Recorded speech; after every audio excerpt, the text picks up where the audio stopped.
Olá, queridos amigos, queridas amigas, que a face do Senhor Jesus possa resplandecer em cada um de vocês, dando-lhes sabedoria e entendimento, e que todos tenham um feliz dia. Vamos estudar a lição? E hoje, domingo 8 de setembro, a lição 11, ela tem como título Inesquecível. E a lição de hoje está baseada no livro de Marcos, no capítulo 14, do versículos 1 até 11.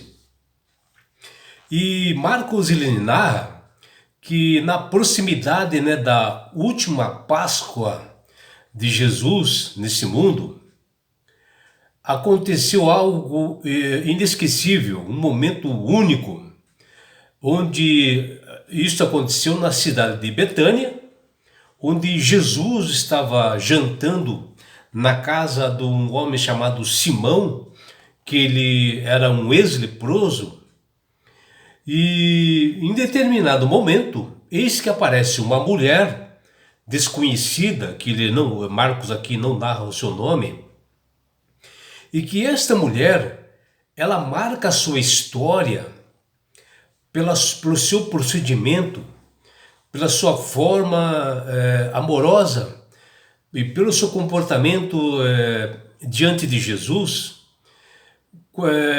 onde ela guardou toda a sua economia durante um ano todo, onde ela trabalhou para isto, e ela comprou um vaso de alabastro com o mais puro nardo, perfume puríssimo, né? E ela se aproxima assim de Jesus com esse perfume precioso, e ela derramou toda essa preciosidade sobre os cabelos de Jesus, e ali ela ungiu o mestre, muito grata, né, por tudo que Jesus tinha feito por ela na vida dela, e pelo perdão que ele havia dado para ela, e ter transformado a sua vida. E do outro lado nós vemos, né, dentro dessa narrativa do capítulo 14, do outro lado nós vemos uma outra narrativa onde líderes judaicos eles queriam matar a Cristo e fizeram uma conspiração e tiveram a ajuda de um discípulo chamado Judas Iscariotes, um traidor, que ele conseguiu, através dos seus desejos macabros, né, vender realmente a sua idoneidade, vender realmente aquilo que ele tinha algo de valor na sua vida, em troca de algumas moedas de pratas, que o seu valor era metade do valor de que esta mulher gastou para realmente comprar aquele perfume num vaso de alabastro, né? Perfume precioso, nardo puro, onde ela gastou o dobro do que os sacerdotes haviam dado para Judas para trair a Jesus. Aí vocês vejam realmente algo diferenciado nesse capítulo, né? Como nós vemos, né, a comparação de caráter, né, de uma mulher fiel e amorosa para com Jesus, e do outro lado um traidor realmente entregando para sacerdotes realmente cruéis. E o capítulo 14 de Marcos, ele é um capítulo assim bastante triste, né? Se nós pensarmos no que os inimigos, as pessoas conduzidas por Satanás fizeram com o Filho de Deus. E ao começar, né, os 2 dias que antecedia o início da Páscoa e a festa, né, dos pães asmos, alguns inimigos, os principais sacerdotes e escribas do templo de Jerusalém, planejavam prender e matar a Jesus. Porém, eles não queriam que acontecesse isto durante a grande festa, para não levantar suspeitas, né, e para não que houvesse um tumulto, né, entre o povo, que fala lá em Marcos 14, versículos 1 a 2. E nessa semana de Páscoa de Jesus, começa assim com um ato de honra lá em Betânia, na casa de Simão, que ele era chamado de leproso porque ele foi curado anteriormente por Jesus, em que o mestre realmente fez um milagre na vida daquele homem. E como já era amigo de Jesus, Jesus foi lá na casa dele. E Jesus, sentado na mesa desse seu amigo Simão, para fazer uma refeição do jantar, eis que aparece uma mulher desconhecida, que Marcos não menciona o nome. E ela se aproxima assim com grande carinho, amor e gratidão para com Jesus. E ela estava assim com um vaso de alabastro, né, que era feito assim de um calcário assim das montanhas. E dentro desse vaso, um precioso perfume de nardo puro, que somente os reis possuíam isto, né, por ser caro, né?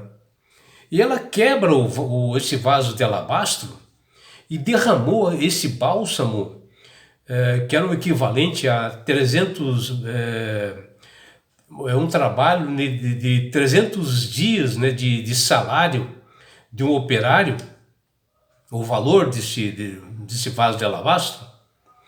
E por isso ele era apropriado somente para reis, né, pelo valor.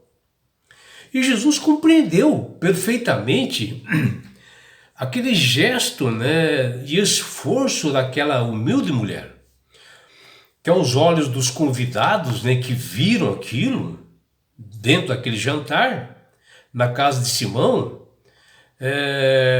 que repreenderam, né, que não gostaram dessa atitude, onde todos ficaram horrorizados, né, pela atitude desta mulher, pelo valor do perfume.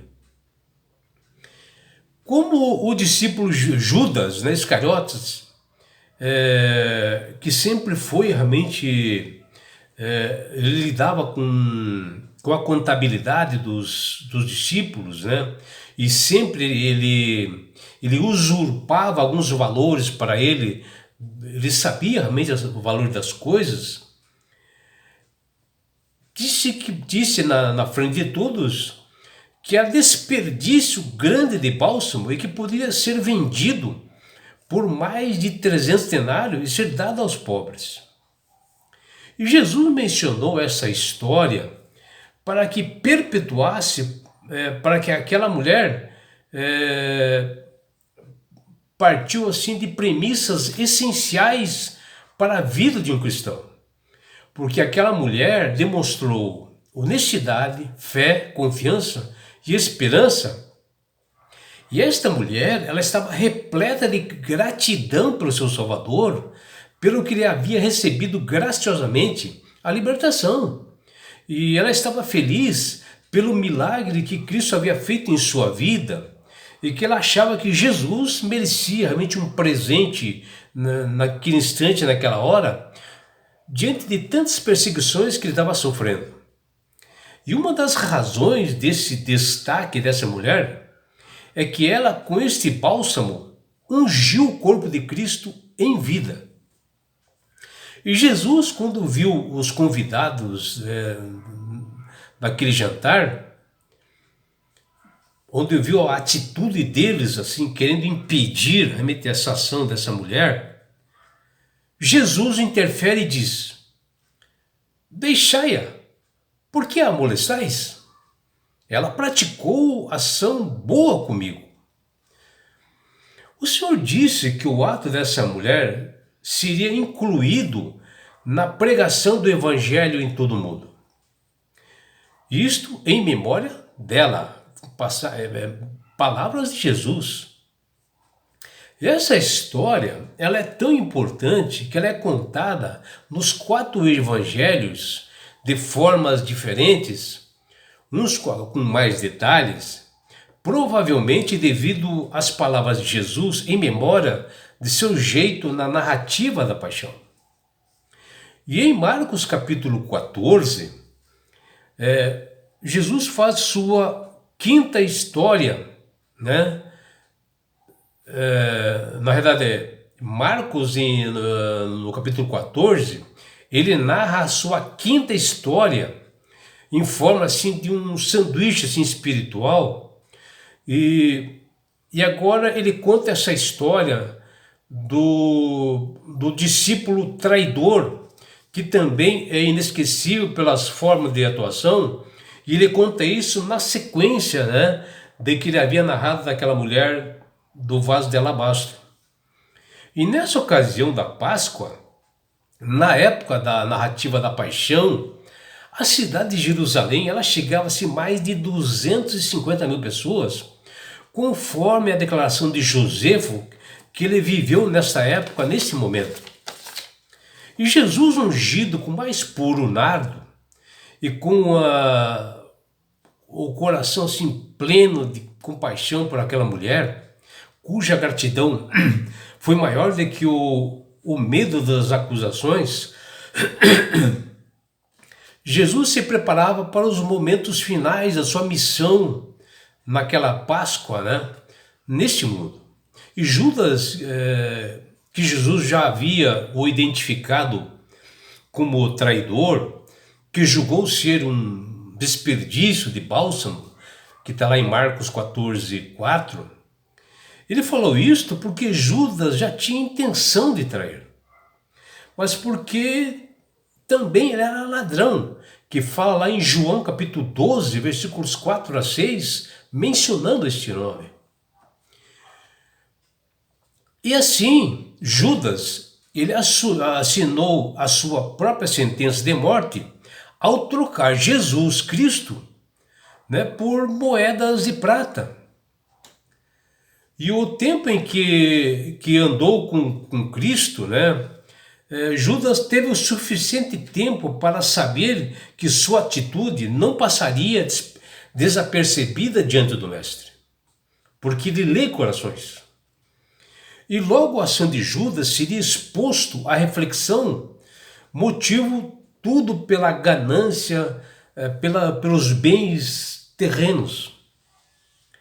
A traição de Judas é o ponto focal e curioso, né, desse evento, destacando-se a triste ironia de alguém que caminhou lado a lado com Jesus e se manteve hipócrita, né, a todo momento. Agora ele está entregando a Jesus para os inimigos. Judas se aproxima de Jesus assim e dá um beijo em seu rosto.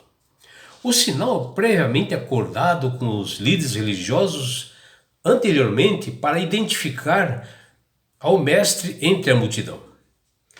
Este gesto de traição ressalta a profundidade da ganância e do egoísmo do ser humano que é demonstrado até nos dias de hoje. Mesmo pessoas cristãs que estão dentro da igreja verdadeira, com ostentações de carros, de casas em praia, em trajes, né? Eles ficam ostentando a todo momento que nós vemos aí nas redes sociais. Judas estava disposto a receber o dinheiro para entregar Jesus aos que tramavam a sua morte. Ou seja, tramavam a morte de Jesus, né? Então Judas estava com um pensamento fixo, né, de achar uma forma de ganhar dinheiro em cima. E Marcos, em seu livro, ele não fornece assim detalhes dessa negociação de Judas, né, para ele entregar a Jesus. Mas essas informações no Evangelho de Mateus, de acordo com ele, Judas perguntou aos sacerdotes: quanto me darão para eu o entregar a vocês? E os sacerdotes lhe pagaram 30 moedas de prata. Está lá em Mateus capítulo 26, versículos 15. O valor oferecido é aceito e de imediato por Judas. E vejam, era inferior ao valor que a mulher pagou pelo perfume daquele nardo puro naquele vaso de alabastro. Resumindo, uma mulher discriminada que vivia sozinha pagou aproximadamente 300 denários para ungir Jesus por gratidão e amor, enquanto Judas aceitou apenas 120 denários, que correspondem àquelas moedas que ele recebeu, para trair e matar por ganância. Marcos, no capítulo 14, narra e faz um trocadilho assim com a palavra bom, para mostrar que duas motivações ou tramas são bem diferentes que estavam nesse jogo, né? Nessa narrativa da paixão. Em Marcos 14, 6, Jesus chama a ação da mulher de boa. E disse também que sempre nós poderemos fazer o bem, que está lá em Marcos 14, 7. E já em Marcos 14, 11, Judas Iscariotes procurou uma boa oportunidade para trair a Jesus. Porém, a tragédia com a vida de Judas perdendo a salvação, nós já sabemos a história. E é por isso, meu amigo, minha amiga, que Deus tem realmente clamado e chamado para as pessoas aceitarem a Jesus como Salvador e Senhor somente de suas vidas. Isso ele faz através do Espírito Santo. Porque no momento que você aceitar Jesus como Salvador e Senhor da sua vida, você passa a ter uma sabedoria, entendimento, porque o Espírito Santo começa a trabalhar. Você começa a manusear melhor as Sagradas Escrituras e começa a entender perfeitamente esses exemplos que estão aí, no caso dessa mulher que ungiu o cabelo e ungiu a Jesus com um precioso nardo puro, e ver essa história incrível de Judas entregando realmente a Jesus pela metade desse valor.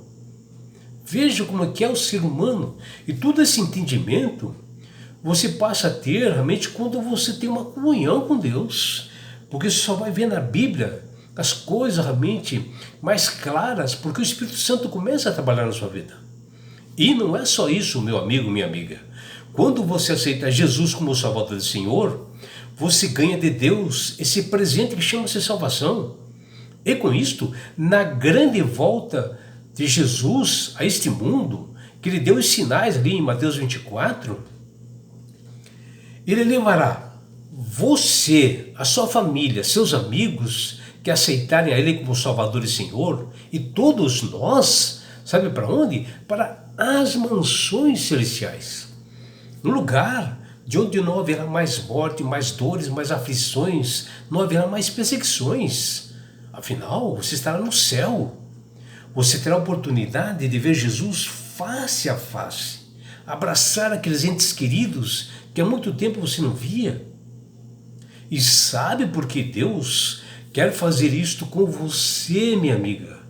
Com você, meu amigo? Porque Jesus te ama. Abraços do seu amigo João Carlos Amorim.